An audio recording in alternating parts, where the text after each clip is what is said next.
Good morning, children. Sairam. Welcome to another session of this lesson, The Adventure of the Blue Carbuncle, by Sir Arthur Conan Doyle. We have seen that the problem of a lost goose has turned into a serious crime, and Holmes decides to solve the mystery. Holmes decides to place an advertisement in all the evening newspapers. So here he places an advertisement asking Henry Baker to come and get back his lost belongings. Peterson, just buy a goose on your way back and leave it here with me, for we must have one to give to this gentleman in place of the one which your family is now devouring. Devouring means eating. You know that Peterson was given the goose to be eaten, for fear of getting spoiled. So Holmes tells Peterson, while coming back, you have to buy a goose and keep it in my place, so that when the gentleman, that is Henry Baker, comes, I can give him his goose back. Pray take this chair by the fire, Mr. Baker. Is that your hat, Mr. Baker? Yes, sir, that is undoubtedly my hat.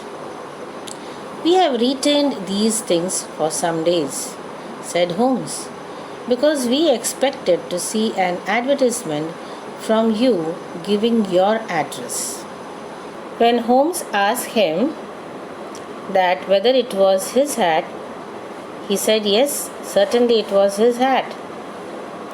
Holmes says that he had kept these things as he expected that Baker would advertise for the same and give his address. I am at a loss to know now you did not advertise. Henry gave a rather shamefaced laugh.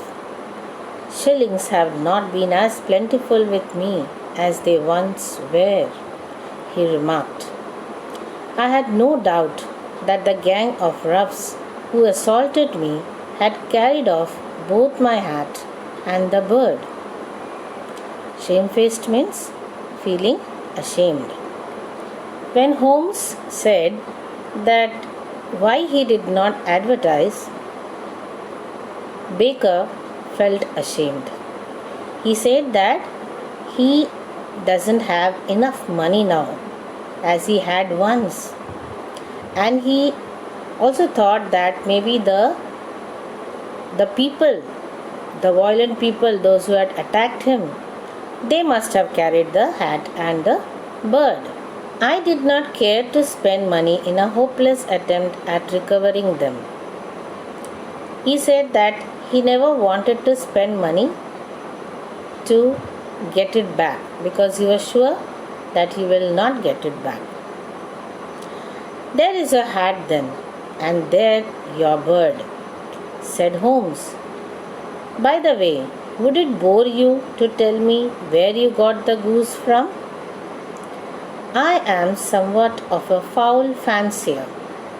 Fancier? A person who has a special interest in something. Holmes understood that Henry Baker doesn't know anything about the carbuncle, blue carbuncle. He asked him from where he has bought the goose, because he has liked the goose very much. I have seldom seen a better grown goose. Mr. Baker led Holmes to the cellar of the goose, Mr. Breckenridge. Upon further prodding, it was found that he had bought it from Mrs. Oxshott.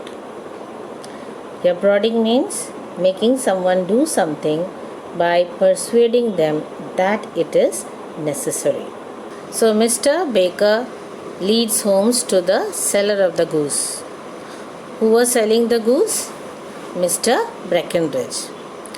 Holmes started asking him from where he had bought it. So after much persuasion, he tells that he had bought it from Mrs. Oxshott. Well, Watson, we are, I fancy, nearing the end of our quest, and the only point which remains to be determined is whether we should go on to this Mrs. Oxshott tonight or whether we should reserve it for tomorrow, said Holmes. So Holmes said that they are at the end of their search and they have to just find out whether they will go today or tomorrow to Mrs. Oxshott. His remarks were suddenly cut short by a loud hubbub which broke out near the stall of Mrs. Breckenridge. He was shaking his fist fiercely at a little rat-faced fellow who was whinging that the goose was his. Hubbub means a mixture of loud noises. Whinging, complaining in an annoying way. As Dr. Watson and Holmes were talking, they heard a loud noise near the shop of Mr. Breckenridge.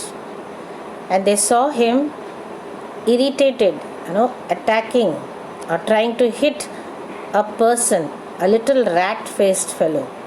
And that fellow was complaining that the goose was his. So not only Holmes but also another person was asking about that goose. As Breckenridge rushed fiercely forward, the little fellow flitted away into the darkness. "Ha! This may save us a visit to Brixton Road," whispered Holmes. "Come with me and we will see what is to be made of this fellow." Flitted means moved quickly. Holmes whispers Watson that now they don't have to visit Mrs. Oxshott at Brixton Road because he wanted to get something from this fellow. So he calls him to go after him. Striding through the scattered knots of people who lounged around the flaring stalls, my companion speedily overtook the little man and touched him upon the shoulder. The little fellow quickly sprang around. He looked pale and rather scared. Striding means marching, lounged, idle. Holmes marched with long steps and went through the groups of people. The people, they were just idling in the bright stalls. What did he do? He quickly overtook the little man and tapped on his shoulder. The little fellow jumped around and he looked very pale and he was scared. "Who are you? What do you want?" he asked in a quavering voice. "You will excuse me," said Holmes blandly. "I think that I could be of assistance to you." "You? Who are you? How could you know anything of the matter?" Quavering means shaking voice due to nervousness. He was very nervous. And when Holmes said that I can help you, he was surprised. How did Holmes come to know anything about that? "Excuse me, I know everything of it," said Holmes, and then asked the little fellow to accompany them to his chamber, as it was very cold outside. Once inside, he threw himself down at Holmes' feet and clutched at his knees. So here, Holmes told this fellow to come to his chamber, as it was cold outside. Once he went inside, he surrendered. He knew that the game is over and asked for mercy. "For God's sake, have mercy," he shrieked. "Think of my father, of my mother. It would break their hearts. I never went wrong before. I never will again. I swear it." "I will tell you just as it happened, sir," said he. It turned out that he was Ryder, the hotel attendant. So you know that Ryder was the same person who had accused the plumber that he has stolen the gem, isn't it? He was Mrs. Oxshot's brother. She bred geese for the table for her living. She had promised her brother a fine goose for Christmas. Ryder, who had given evidence against the plumber, was the one who had stolen the gem. Bred geese for the table means reared geese for meat. So it was Ryder who had stolen the gem. And Mrs. Oxshott was his sister. Okay, and she had promised that she will be giving a fine goose for Christmas. So he went to her farm. Okay. While visiting his sister, he had put the gem into the mouth of the goose he thought that his sister had reserved for him. However, he got the wrong goose, and the goose that had the gem got sold to Mr. Baker through Mr. Breckenridge. So what was the problem? When he visited his sister, he thought that his sister will be giving a particular goose, and he put the gem which he had stolen into that goose. What happened? The goose which he got was the wrong one. Actually, when he went home, he realized that he has got a wrong one, and he wanted to find out who has got that goose. He found that the same one which had the gem in it was sold to Mr. Baker through Mr. Breckenridge. In despair, Ryder tried to recover the goose from Mr. Baker by having him waylaid by hoodlums. But as it happened, neither did he get the goose nor the gem, because Mr. Peterson came by and frightened the roughs away and brought the goose to Holmes. Hoodlums means criminal. Ryder wanted to get that goose from Mr. Baker. So what did he do? He attacked Mr. Baker with the help of the criminals. But then what happened, you already know. Neither did he get the gem nor the goose, because Peterson came there and frightened the criminals. Ryder burst into convulsive sobbing, with his face buried in his hands, and said, Now I am myself a branded thief, without ever having touched the wealth for which I sold my character. God help me, God help me. Get out, said Holmes. Now, convulsive means uncontrollable. What did Ryder do? Ryder started sobbing, crying, and he said that I have become a thief without having touched the wealth. That means he didn't even get it for what he had already committed the theft. What did Holmes do?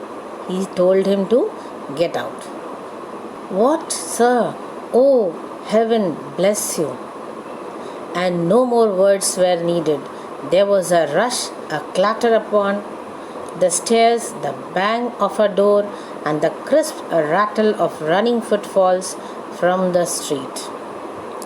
Ryder was surprised, when Holmes told him to get out, because he thought that he will be punished, and he was surprised that he left him. He did not utter anything, and he ran away from there. After all, Watson, said Holmes, this fellow will not go wrong again. He is too terribly frightened. Send him to jail now, and you make him a jailward for life. Besides, it is the season of forgiveness. See the spelling, children? G-A-O-L. Pronounce it as jail. Holmes tells Watson that he is sure this fellow will not do wrong again, and let us not send him to jail. If you send him to jail, he will become a criminal. As the season of forgiveness is there, it is Christmas season, so let us forgive him. And he is saved. I hope you have understood the lesson. You have understood how Holmes solves the mystery. Okay, the gem is given back to the countess, and this person is also saved because he is not going to get anything even though he has committed the crime. Now children, let us go through the value points, the summary of the lesson.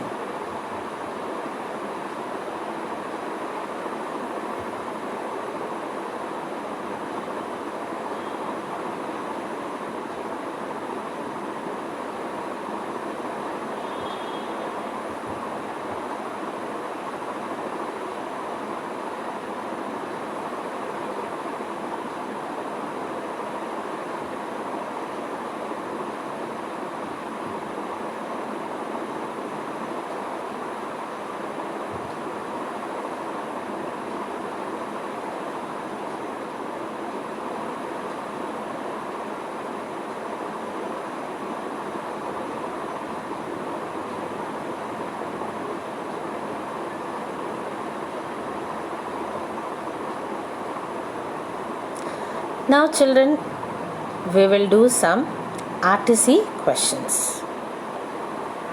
This line is taken from the lesson. You are busy, I said. Perhaps I am disturbing you. Who is the speaker? Dr. Watson is the speaker. Who is he speaking to? He is speaking to Sherlock Holmes. Why does the speaker say so? He says so because he sees Sherlock examining a hat very carefully. So children, I hope you have understood the lesson and enjoyed also. Try to read some other stories of Sherlock Holmes. Not only his stories, there are some other detective stories also. Go through that and enjoy reading. After this video, there will be a link. You have to click on the link and submit your answers in the worksheet. Goodbye.